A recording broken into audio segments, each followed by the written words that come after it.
Segundo Samuel capítulo 5. Então todas as tribos de Israel foram se encontrar com Davi em Hebrom e disseram: Nós pertencemos ao mesmo povo que você, ó rei. No passado, quando Saul era o nosso rei, você comandou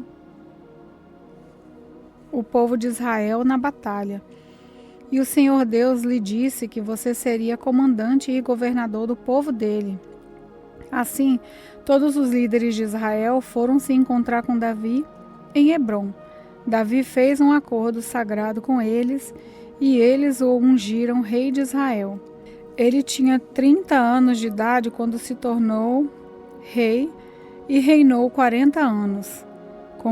Governou Judá em Hebrom 7 anos e meio e governou Israel e Judá em Jerusalém 33 anos. O rei Davi e os seus soldados foram atacar Jerusalém. Os jebuseus, que eram os moradores da cidade, pensaram que ele não seria capaz de conquistá-la e por isso disseram: Você nunca entrará aqui. Para fazer você ficar do lado de fora, bastam os cegos e os aleijados. Mas Davi tomou a fortaleza de Sião e ela passou a ser chamada Cidade de Davi. A coisa aconteceu assim. Naquele dia, Davi disse aos seus soldados: Se alguém quiser matar os jebuseus, aqueles pobres, cegos e aleijados, que eu tanto odeio, então que suba pelo túnel da água e os ataque. E por isso que se diz: os cegos e os aleijados não podem entrar na casa de Deus. Davi ficou morando na fortaleza e a chamou de Cidade de Davi. Em volta, ele construiu defesas que iam desde o aterro que ficava do lado leste da cidade até o palácio. E Davi ia ficando cada vez mais forte, porque o Senhor, o Deus Todo-Poderoso, estava com ele. O rei Hirão, da cidade de Tiró, enviou embaixadores a Davi. Ele mandou toras de cedro e também carpinteiros e pedreiros, e eles construíram um palácio para Davi. E assim Davi entendeu que o Senhor o havia confirmado como rei de Israel e que por amor ao seu povo estava fazendo o seu reino progredir. Depois que saiu da cidade de Hebrom, Davi arranjou mais concubinas e esposas em Jerusalém, e com elas teve mais filhos e filhas. Os filhos de Davi que nasceram em Jerusalém foram Samuá, Sobabe, Natã, Salomão, Ilbar, Elisuá, Nefeque, Zafia, Elisama, Eliada e Elifelete.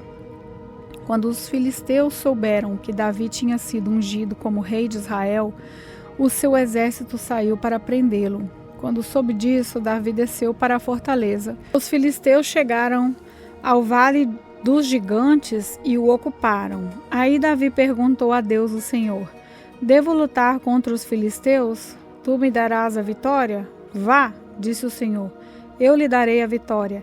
Então Davi foi até Baal-Perazim e ali venceu os filisteus. Ele disse: Como uma enchente que derruba tudo, assim o Senhor abriu uma brecha no meio dos meus inimigos. Por isso aquele lugar é chamado de Baal-Perazim. Ali os filisteus abandonaram os seus ídolos e Davi e os seus soldados os levaram embora. Então os filisteus voltaram para o vale dos gigantes e o ocuparam. Mais uma vez Davi consultou o Senhor e ele respondeu: Não os ataque daqui. Dê a volta, vá até as amoreiras e ataque por trás. Quando você ouvir o barulho de marcha por cima das amoreiras, fique pronto para atacar, porque isso quer dizer que eu estou indo na sua frente para derrotar o exército dos filisteus. Davi fez o que o Senhor havia mandado e obrigou os filisteus a recuarem desde Geba até Gezer.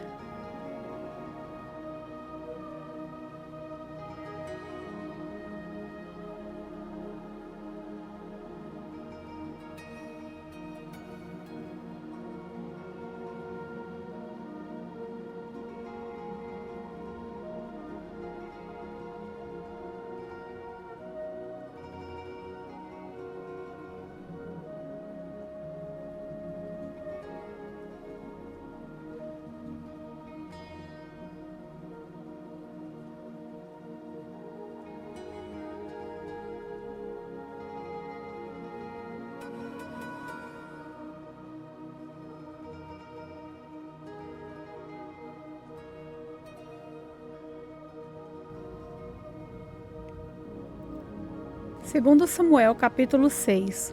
Mais uma vez, Davi reuniu os melhores soldados de Israel, num total de 30.000 homens.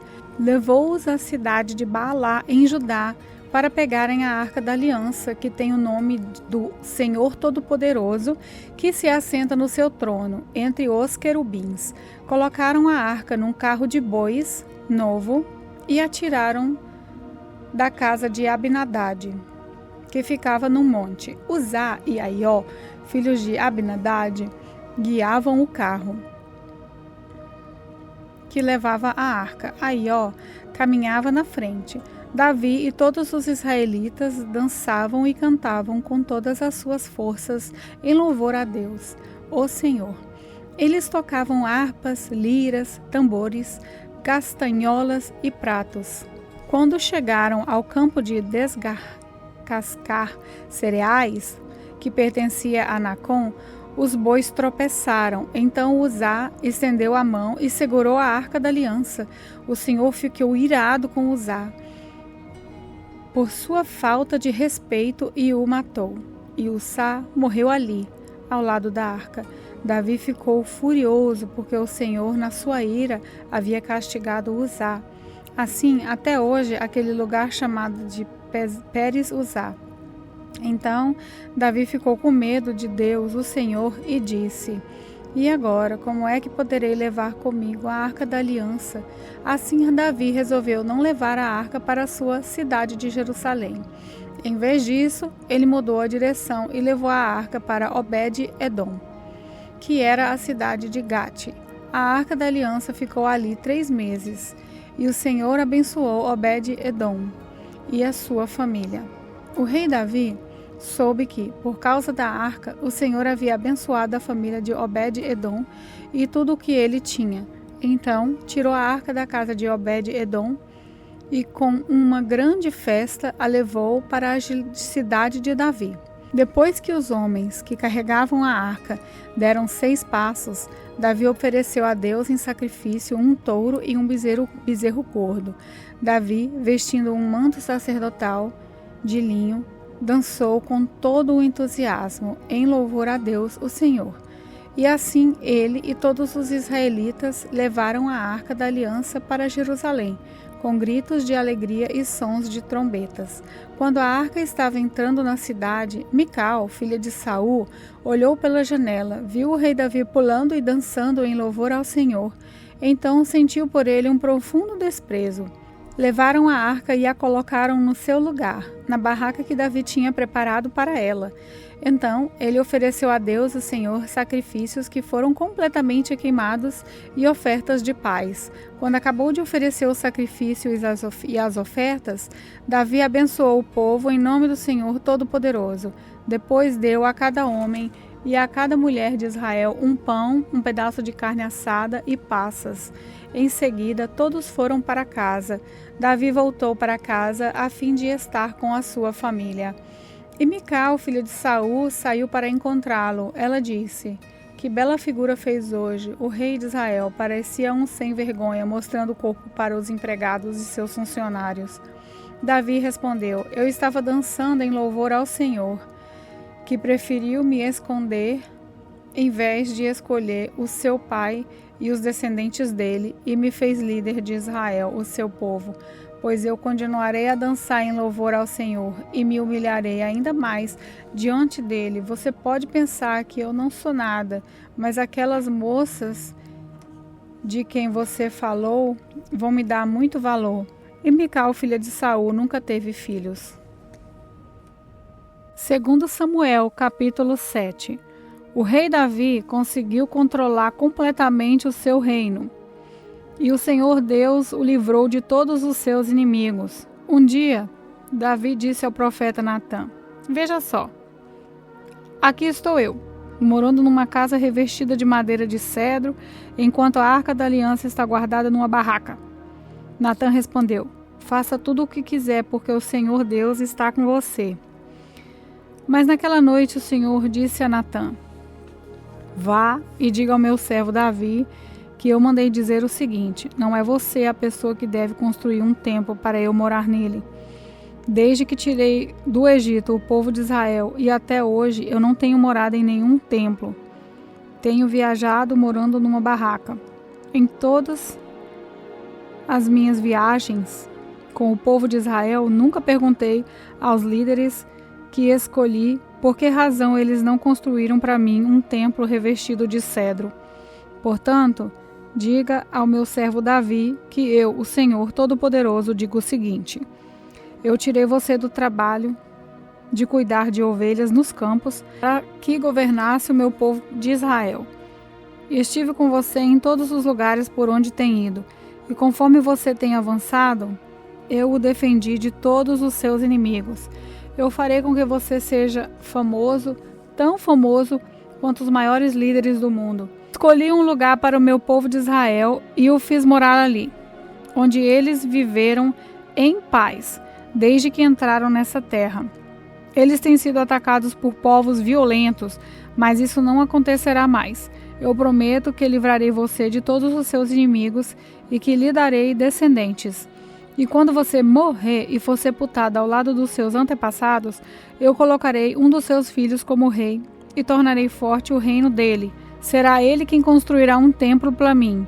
E eu farei com que os seus descendentes governem para sempre. Eu serei o pai dele e ele será meu filho. Quando ele errar, eu o castigarei como um pai castiga um filho. Porém, não retirarei dele o meu amor, como fiz com Saul, para que você pudesse ser rei. Você sempre será descendentes, e eu farei com que o seu reino dure para sempre. A sua descendência real nunca terminará. E Natã contou a Davi tudo o que Deus lhe havia revelado. O rei Davi entrou na barraca, sentou-se e orou assim: Ó Senhor, meu Deus, eu não mereço tudo o que fizeste por mim no passado, e a minha família também não merece. É como se as bênçãos do passado ainda fossem poucas. Agora estás fazendo promessas a respeito dos meus descendentes no futuro. E deixaste um homem ver isso. Ó Senhor, meu Deus, o que mais posso te dizer? Tu me conheces, pois sou teu servo. Era teu desejo e propósito fazer isso, e tu me deixaste saber de todas essas grandes coisas. Como és grande, ó Senhor nosso Deus! Não há ninguém igual a ti. Como temos ouvido dizer, somente tu és Deus, não existe outro. Não há nenhuma outra nação na terra como o teu povo de Israel, que libertaste para ser o seu próprio povo. Tu te tornaste famoso e fizeste grandes e maravilhosas coisas por eles. Tu libertaste o seu povo do Egito e expulsaste as outras nações e os seus deuses, conforme o teu povo ia avançando. Ó Senhor, tu fizeste com que o teu povo de Israel fosse teu para sempre e te tornasse o seu Deus. E agora, ó Senhor, nosso Deus, confirma a promessa que fizeste a meu respeito e a respeito da minha família, e cumpre o que disseste que ia acontecer. A tua fama será grande, e para sempre as pessoas dirão: ó Senhor Todo-Poderoso, é o Deus de Israel, e tu farás com que sempre haja reis entre os meus descendentes. Senhor Todo-Poderoso, Deus de Israel, e tu farás com que sempre haja reis entre os meus descendentes. Senhor Todo-Poderoso, Deus de Israel, eu tenho coragem para te fazer essa oração, porque revelaste a mim, teu servo, que farás com que os meus descendentes sejam reis. E mais, tu, ó Senhor, me fizeste esta maravilhosa promessa, e as tuas promessas sempre se cumprem, porque tu és Deus. Eu te peço agora que abençoes os meus descendentes, para que eles continuem a ter sempre a tua proteção. Tu, ó Senhor, meu Deus, prometeste isso, que a sua bênção estejam com os meus descendentes para sempre. 2 Samuel, capítulo 8. Algum tempo depois, Davi atacou os filisteus, derrotou-os e acabou com o poder deles naquela região. Ele também derrotou os moabitas, fez com que se deitassem no chão, mediu-os com uma corda e matou 2/3 deles. Assim os moabitas se tornaram escravos de Davi e lhe pagavam impostos. Então Davi atacou o rei de Zoba, Zaradecer, filho de Reobe, quando este foi tomar de novo as terras que ficam perto do rio Eufrates. Davi prendeu 1.700 cavaleiros de Hadadezer e 20.000 dos seus soldados da infantaria. Também aleijou os cavalos que puxavam os carros, deixando cavalos somente para 100 carros. Os sírios de Damasco foram socorrer Hadadezer e Davi matou 22.000 deles. Em seguida, colocou acampamentos militares na terra deles. Davi os dominou e eles lhe pagavam impostos. O Senhor Deus fez com que Davi fosse vitorioso em todos os lugares aonde ia. Davi tomou dos oficiais de Hadadezer os escudos de ouro que eles usavam e os levou para Jerusalém. Também levou uma grande quantidade de bronze das cidades de Betá e Berotai, que eram governadas por Hadadezer. O rei Toi, da cidade de Amate, soube que Davi tinha derrotado todo o exército de Hadadezer. Então enviou seu filho Jorão para cumprimentar Davi e para lhe dar parabéns por ter vencido Hadadezer. Acontece que Toi havia lutado muitas vezes contra Hadadezer. Jorão levou para Davi objetos feitos de prata, de ouro e de bronze. O rei Davi os separou para serem usados na adoração ao Senhor, juntamente com a prata e o ouro que havia tomado dos povos que havia conquistado, isso é, os edomitas, os moabitas, os amonitas, os filisteus e os amalequitas. E fez a mesma coisa com a parte do que havia tirado de Hadadezer. Davi se tornou ainda mais famoso quando voltou depois de ter matado 18.000 edomitas no Vale do Sal. Ele colocou acampamentos militares em todo o país de Edom e dominou o povo dali. O Senhor fez com que Davi fosse vitorioso em todos os lugares aonde ia. Davi governou todo o povo de Israel e fez com que eles fossem sempre tratados com igualdade e justiça. Joabe, cuja mãe era Jeruía, comandava o seu exército. Josafá, filho de Ahilude, era o conselheiro do rei. Zadok, filho de Aiude, e Aimeleque, filho de Abiatar, eram sacerdotes. Saraías era o escrivão. Benaías, filho de Joiada, era o chefe dos queretitas e dos peletitas. E os filhos de Davi eram sacerdotes.